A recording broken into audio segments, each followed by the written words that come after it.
আচ্ছা, এই ডিজিটাল যুগে এসে কি আপনার বিজনেস অফলাইনে আটকে আছে? তাহলে এখনই সঠিক সময় অনলাইনের পাওয়ার অন করা। আসসালামু আলাইকুম এভরিওয়ান, আমি তিন্নি ফ্রম গেট প্রোটাস। আমরা 5 বছরের বেশি অভিজ্ঞতা নিয়ে সফলভাবে ই-কমার্স সলিউশন ডেভেলপ করে আসছি। আমাদের প্রফেশনাল টিম আপনাকে দিবে সম্পূর্ণ রেডি ই-কমার্স সিস্টেম, যাতে আপনার বিজনেস চলবে অর্গানাইজ ওয়েতে।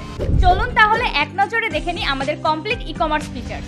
Custom e-commerce, CRM system, post integration, যেখানে আপনার কাস্টমার সোর্স অনুসারে আপনি অর্ডার কালেক্ট করতে পারবেন, real time stock management, order management and tracking, SEO optimization, product category and management. আরও একটি ইন্টারেস্টিং বিষয় হচ্ছে এভরি উইক আপনি নিজের ডাটা নিজে সিকিউর করতে পারবেন। আমাদের কমপ্লিট প্যাকেজে আরও থাকছে secure payment gateway integration, user friendly design, warehouse management and supply management. এটা তো গেল আমাদের খুবই ছোট্ট একটি পার্ট। ফর কোটেশন আপনার অ্যাপয়েন্টমেন্টটি বুক করার জন্য আমাদের পেজে এখনই ইনবক্স করুন। গেট প্রোটাস, time to grow your business.